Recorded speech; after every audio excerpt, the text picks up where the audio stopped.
Okay, well this morning I made another big pot of chicken stock, and it has been simmering all night actually, and it's ready to be jarred up. So what I'm going to do here, let's see if we can show it to you there. See, it's nice and dark and thick and very nice. So what I'm going to do now is just strain all the big pieces out.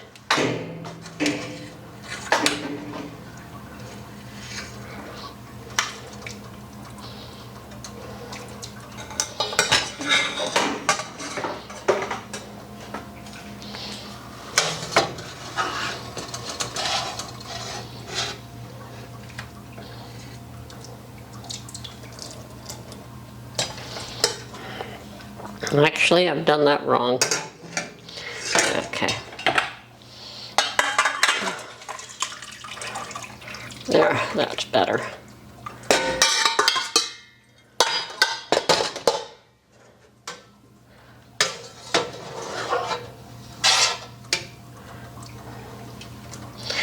Now I do put it in a strainer in a pot so that any of the juices that drains into the pot I can put back in. So today's a big canning day, and to prepare for that I did this one pot of chicken stock last night, and the night before I made another batch and put them in the refrigerator. Now as you can see the fat has risen to the top, and I could scrape this out, and I think I will actually. Normally I don't bother, but since it's cold and it's accessible, I can do that right now.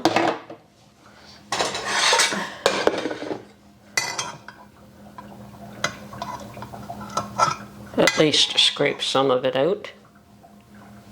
Now Mark doesn't mind the fat. He thinks it adds flavor, and it most likely does. Okay, it's not all of it, but it is a good chunk. And I'm going to leave the fat in the hot pot. I'm not going to bother cooling that down today. So just getting some of this out. And I will mix these two up so that it is a consistent chicken stock that is going in my pantry. And this is 2 batches worth, and it should net me enough jars to fill up my canner totally, which is what I want, and any extra will just go in the fridge. And that is absolutely fine by me. Okay.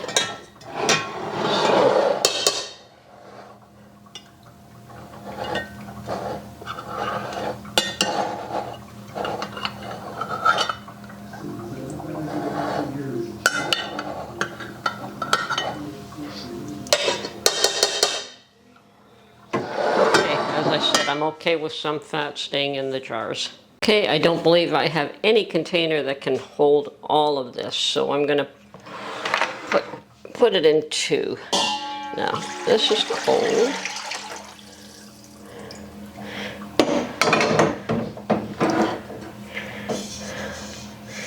And let's put some of the hot in here. It's important that the temperature is pretty much equal.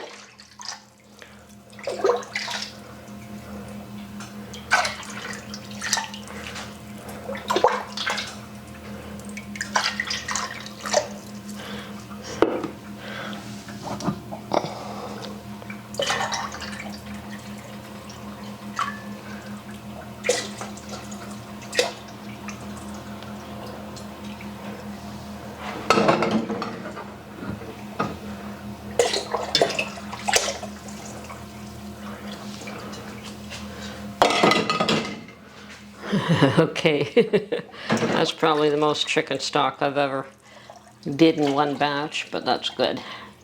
Good way to go. Now, next thing I have to do, obviously, is get my jars ready, get my canner ready, and then we will look at canning this up.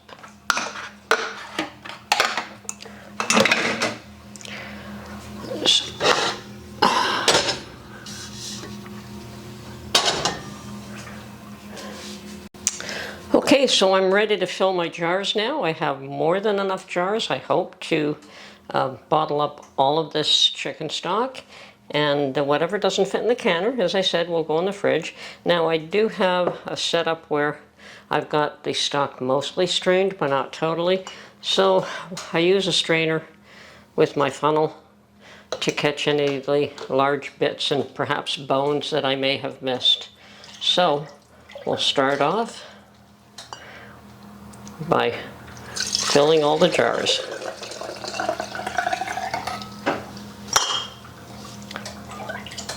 And I have my canner set up. I've got 3 quarts of water in my canner, which is what it takes. So what I'm going to do is get the first layer into the canner to get some of these jars out of the way, and then I'll finish it up with the top layer. I will have 2 layers of canning jars in my canner. It'll be a full run, which is nice. I don't often do that, but I decided this time around that that's the way I would do it.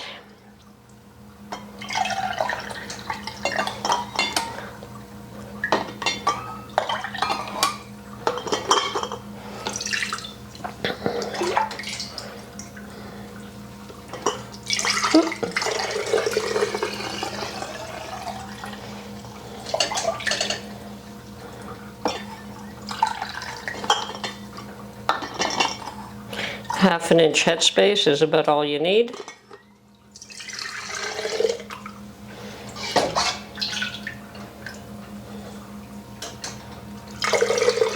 And I believe I could fit 9 in the bottom, so I'm going to go for filling up 9 before we finish up the balance of them.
Four, 8, okay.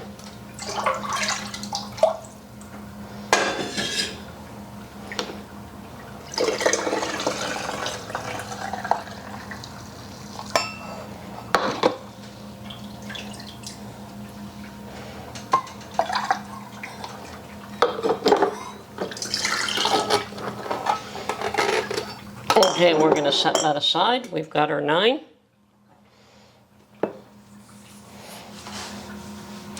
And now I'm going to prepare some lids and rings and some vinegar. We must clean the edges of these. Chicken stock is definitely greasy, and you want everything clean so that you get a seal on these jars. Okay, I've got my lids soaking in hot water. You don't have to boil those anymore. Years ago you used to have to boil them to soften up the rubber, but that's not the case anymore. I've got some vinegar. Now this is extra strength cleaning vinegar, but you can use whatever vinegar you have. It's not necessary to use extra strength.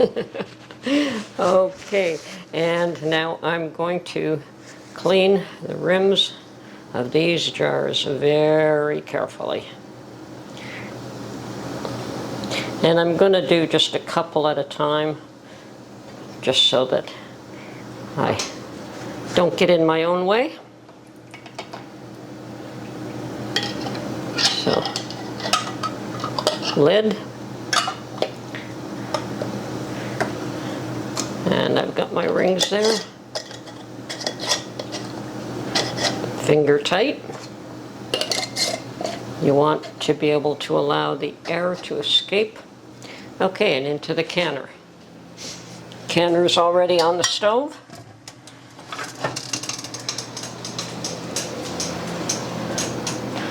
Let's see if we can get this done in a little quicker now. Now I'll do 3 since I have a little bit more room to work here.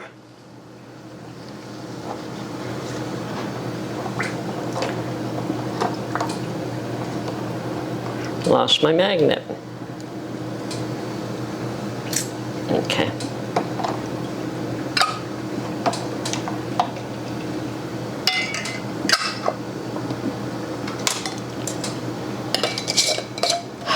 Rings can be used over and over again. Mine are not pristine. I do wash them as best I can, but probably the vinegar does affect them in the canner as well. So, but lids should be new. Should be. If you can. If you can. So I've got 5 in there now. Now, depending on the size of your jars, I know Canadian jars are just slightly larger than the pint jars in the US. Not by much, but they are a tiny bit larger. They're actually not a pint jar, even though I call them a pint jar. And I believe if you have a real US pint jar, you might be able to fit 10 of these per layer in your canner. I can only fit 9, I believe. Now we'll see how many I actually can fit.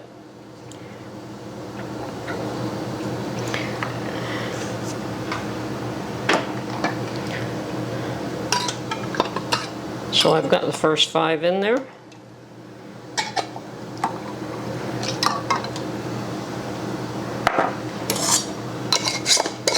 Once again, finger tight. I just do it till I can feel that it's snug.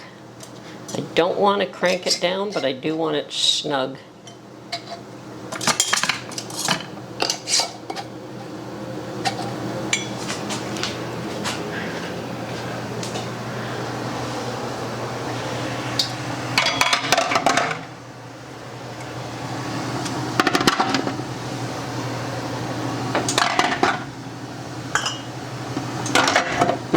Nope, would not be able to fit a 10th one at the bottom. Okay, so now we get a second layer. And we do this all over again.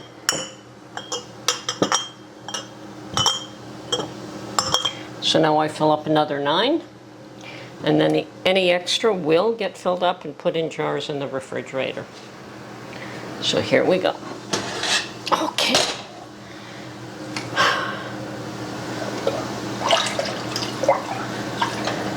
And I suspect there will be more than 9.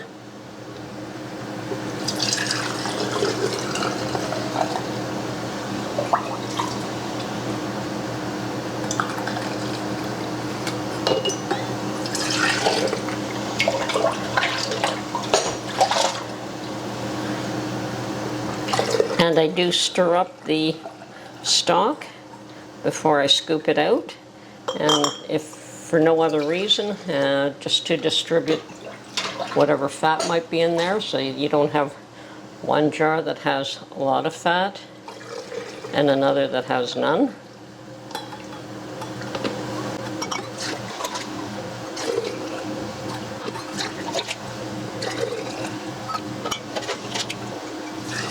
Just there.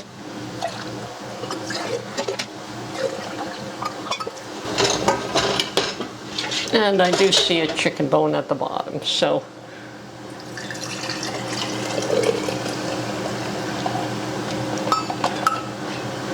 the strainer does catch some things that would have been left in the jar, and one thing you don't want is a bit of chicken bone in one of these.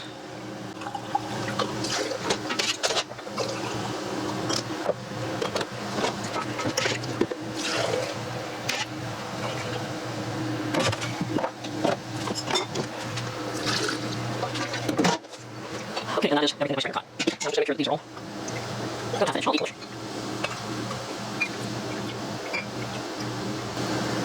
Okay, rinse and repeat. Now I have 4, 8, 9, 10, so I'm going to put a plastic cap on one and put that one in the refrigerator right now.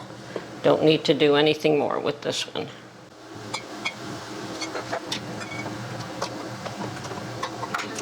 And so these are the first three for my top layer. And we'll finish this off.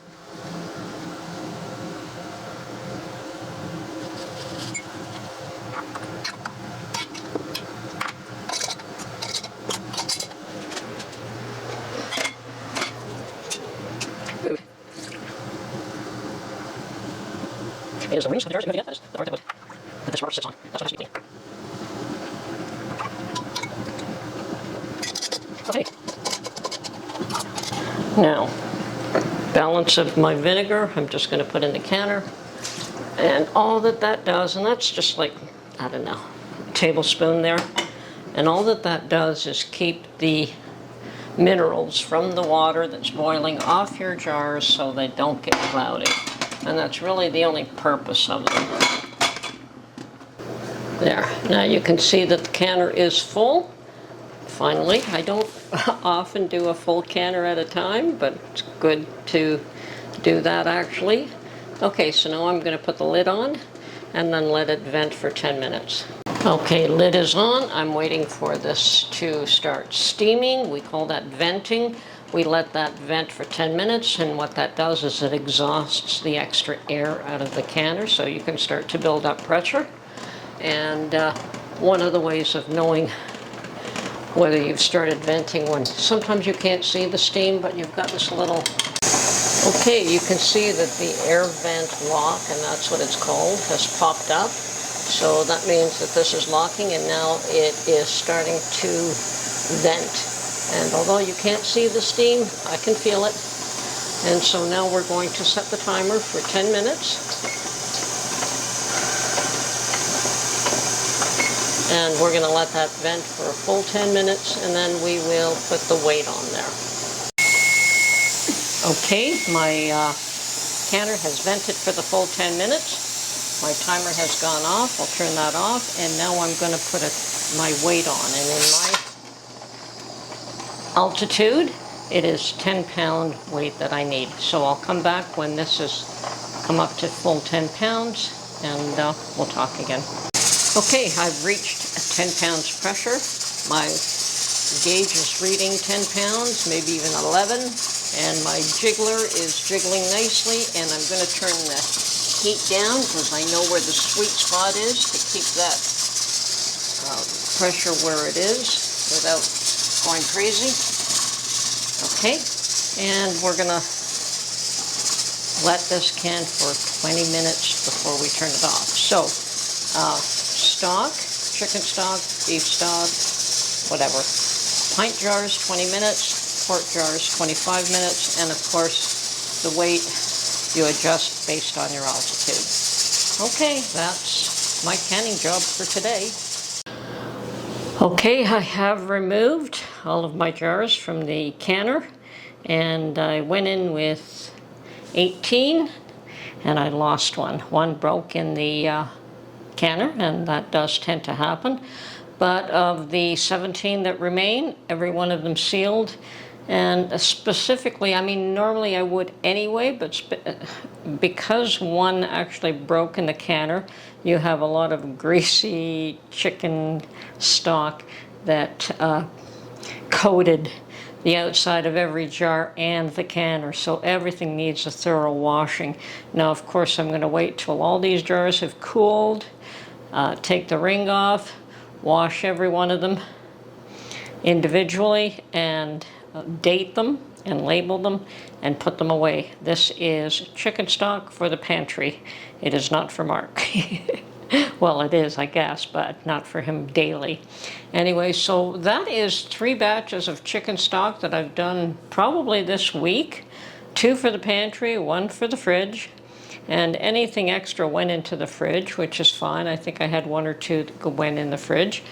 And I do have 1 more package of chicken carcass, but I may wait till I get another 1 or 2 and do this, repeat this process again. And then I should have more than ample chicken stock for my pantry. So if I did another batch of 19, that should probably take care of us for the cooking requirements. Anyway, hope you enjoyed this. Talk to you soon. Actually, it would appear that today is the day that I'm just a busy bee this morning, so I've also been low on bread. I have 4 slices left, so I thought I would do up another batch. So this is already doubled in size, and it is ready to be split into, I make 3 loaves, so they fit nicely in the large loaf pan. So I'm going to be doing that right now, preparing them to go into the large pans, and then they will have to go through a second rise. Now this is my soft bread recipe, and I should provide a link to that.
Okay, now we let these rise for a second time, so I'm just going to cover them up again, and I'll wait till they double up in size again, and after that we will heat up the oven and bake them.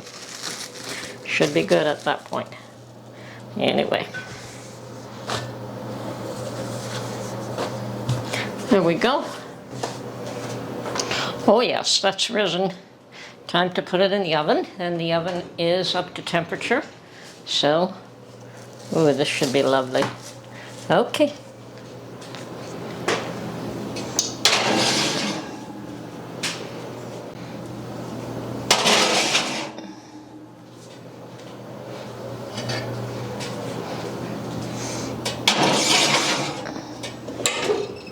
Okay, the bread is all done. It's finally baked.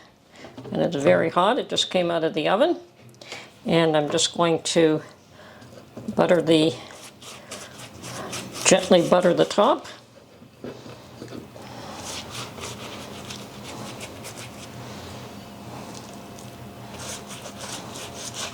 And then we're just going to let it cool off on the table for a little while.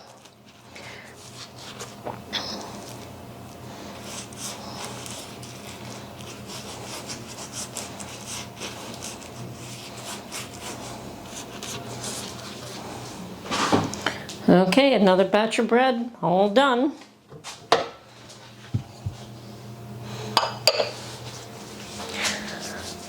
This is Tony from her Homestead Skills. Hope you enjoyed this video, and we will catch you on the next one. Bye for now.